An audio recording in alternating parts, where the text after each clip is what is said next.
What's going on, everyone? Welcome back. Today, we're going to be taking a look at the zero wide receiver strategy for the 2024 fantasy football season. We're going to do so here via Fantasy Pros, a 12-team league. We're going to be drafting first overall in a full PPR format. Our roster, 1 quarterback, 2 running backs, 2 wide receivers, a tight end, a flex, and then 5 bench spots. But that's pretty much it. So let's get right into it. And while we wait for this thing to load, a quick reminder, if you enjoy, hit that like button, subscribe, give us a follow on Twitter at AllDayPigskin to continue interacting with us there. Let us hear in the comment section your thoughts on this strategy. Would you employ something like this? Yes or no, along with any other questions you guys might have. We'll do our best to answer them all. But with that being said, let's get into it. And like I said at the start of this video, here we're going to take a look at the zero wide receiver strategy.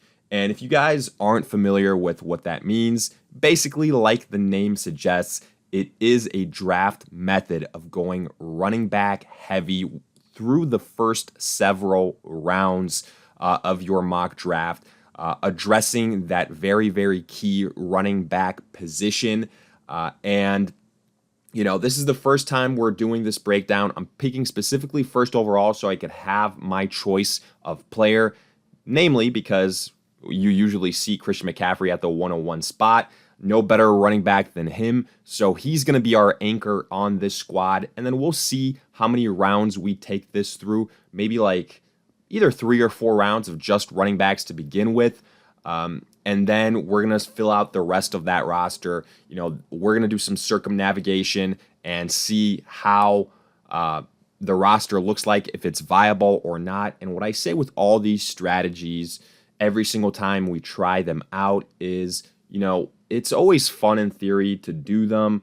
But I think locking in any single strategy before the draft, before having it play out, is asking for trouble. So regardless of how you feel about this strategy or others, just keep that in mind. But enough of that. Let's kick it off. We know we're going Christian McCaffrey here. I said it before. He's going to be the anchor for this squad. And we're going to look at what other selections have taken place here quickly. After we went McCaffrey, slew of wide receivers, sure, Lamb, Tyreek, Jamar, Justin, Amon-Ra, A.J. Brown, nothing too crazy. I'm going to point out if anything crazy happens here. Then Breece, Bijan, yes, that's right around the range where you expect them to be selected. Garrett Wilson, Puka Nacua, Jahmyr Gibbs as the 4th overall running back in full PPR. That's kind of been the trend. Jonathan Taylor. And then another big batch of wide receivers here, which looks good for us because I see one name here at least that is very, very tempting running back-wise. So we have Drake London, Ayuk, Devontae Adams, Michael Pittman, Marvin Harrison, Chris Olave, Saquon Barkley, Nico Collins at the 209. It's always really interesting to see how some of these ADPs are different from platform to platform. Obviously, it's a 12-team league, so some of these values will be spent up earlier. Not as many good players will fall, but right before us, we had Devon Achane and Travis Etienne be drafted. I would have loved it if Etienne was there. Would have made my selection very, very easy. And, right now, again, I'm going to try and kind of talk about this as if I were doing a normal draft, what I would do. And let's pull up the cheat sheet here. And I will say one of these picks is probably going to be the exact same thing that I would be considering regardless if we're doing zero wide receivers or not, because Kyren Williams somehow is still available. I don't know if that's just by luck. I don't know if that is, a situation where it's more of just a recency in the last couple of weeks where he's fallen via the Fantasy Pros platform. But Kyren Williams here is the easy pick for us. Yes, Blake Corum is there, but we still believe Kyren Williams is going to be the guy. So we're investing a pick in him. He's coming off a phenomenal season on a good offense, good offensive line. Now here, if this was the real deal, I'd be very, very tempted to look at wide receivers. Jalen Waddle is somebody that I like. Cooper Kupp is somebody that I like. Just to throw out a few names. Laporta and Kelsey also potentially. I think this is way too early for a quarterback. I've always said that.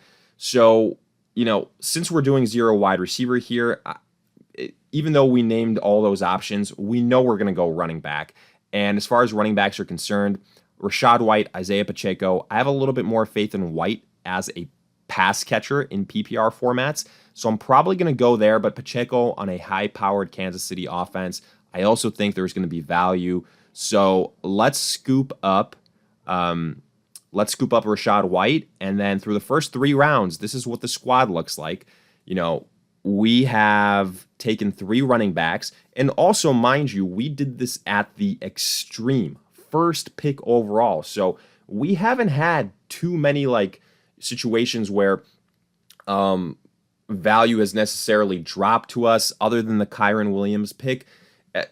This really puts you, if you do one of these 0 wide receivers, 0 running back strategies, and you're picking one of the extremes, it really, I think, makes it even harder, because then you're going to have to potentially reach for some players, right? And if you're reaching for one position in particular, it makes it that much harder. But right now, if I was going another running back here, I would probably go with Aaron Jones. I give the slight edge, again, in PPR formats, but let's pivot here, because I think, having the first overall pick is kind of challenging enough for whenever you do any one of these strategies. I think we can take this through 4 rounds. Next time, if we do a selection when we're picking in the middle of the draft, that kind of sets itself a little bit better up, in my opinion, to have some values later on fall to us. But either way, I think that this start so far definitely stays true to 0 wide receivers. Typically, you would have seen at least 1 pass catcher be drafted to the squad. If I went another round, it'd probably be Aaron Jones here. I'm going to go with my highest ranked wide receiver available, Christian Kirk. I think that, the last 2 years in Jacksonville, he has been phenomenal. He is still the number 1 guy there. Yes, DK Metcalf is available for the Seahawks.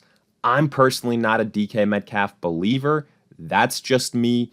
I think he's a little bit too inconsistent for my liking, but I also happen to believe more so in the quarterback situation in Jacksonville. So that also factors into all of this. So we're going to go Christian Kirk as our wide receiver 1. Yes, that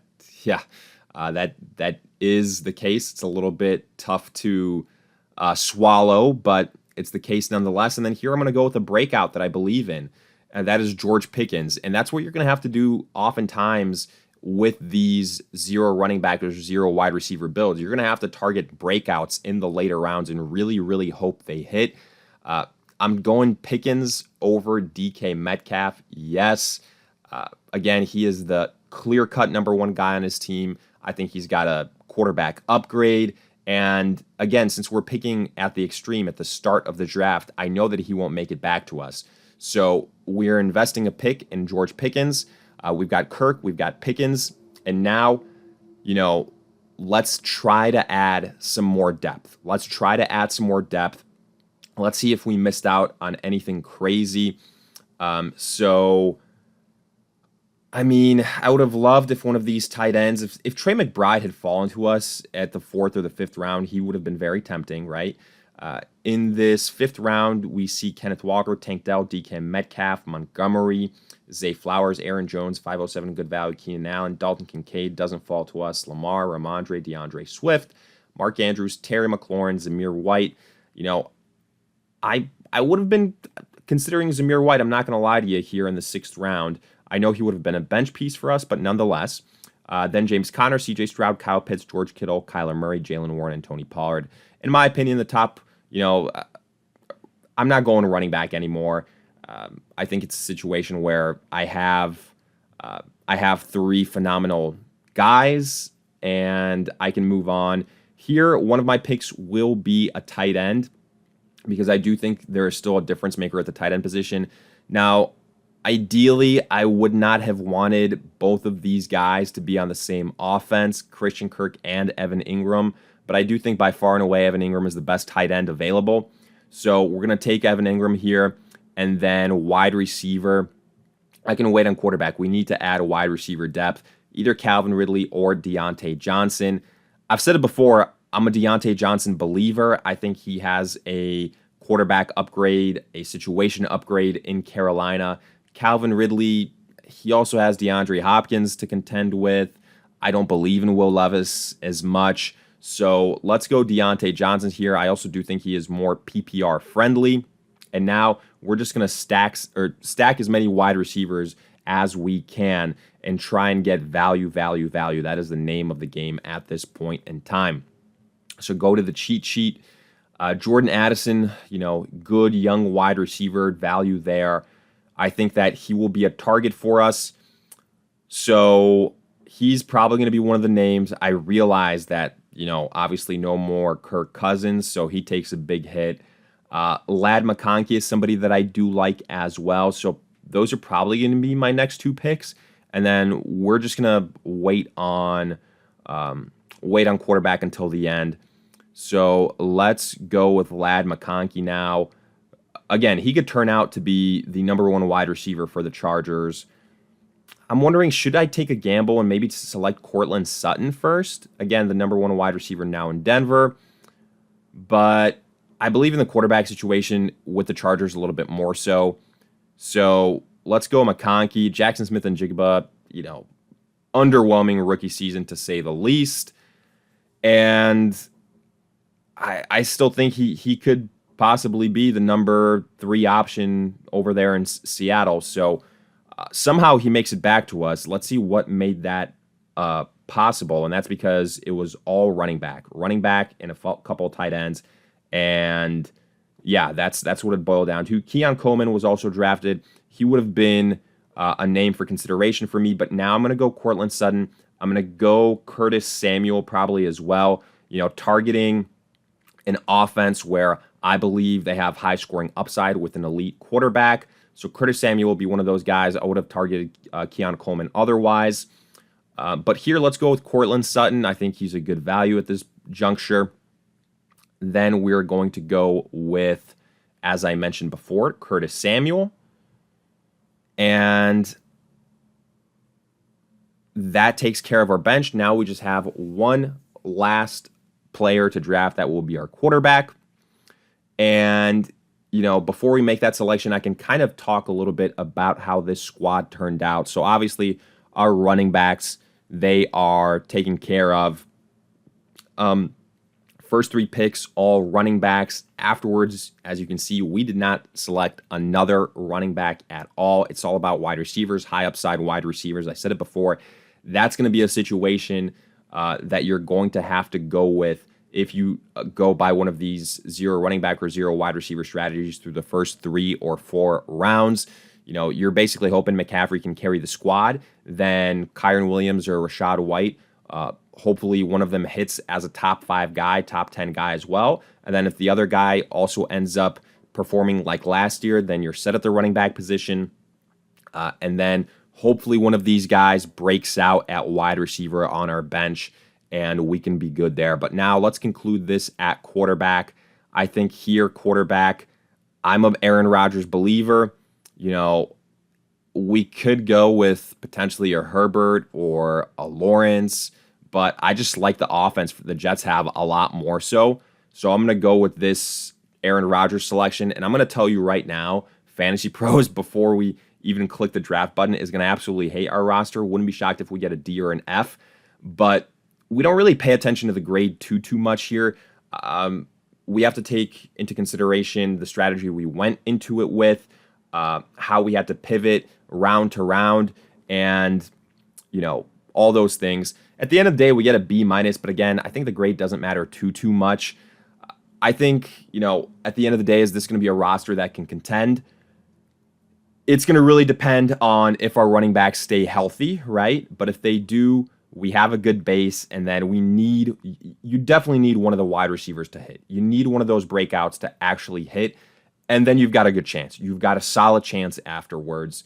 But we're going to dive more into this strategy, look at it in situations where we're picking in the middle of the first round, at the end of the first round, and see how the rosters differentiate. So no worries there. This is just kind of the first, let's say, part 1 of maybe 3 that we're going to take a look at for the 0 wide receiver strategy for the 2024 fantasy football season. If you guys enjoyed, hit that like button, subscribe, give us a follow on Twitter at AllDayPigskin to continue interacting with us there. Let us hear in the comment section you agree, disagree, along with any other questions you guys might have. We'll do our best to answer them all, but in the meantime, we'll see you guys in future videos.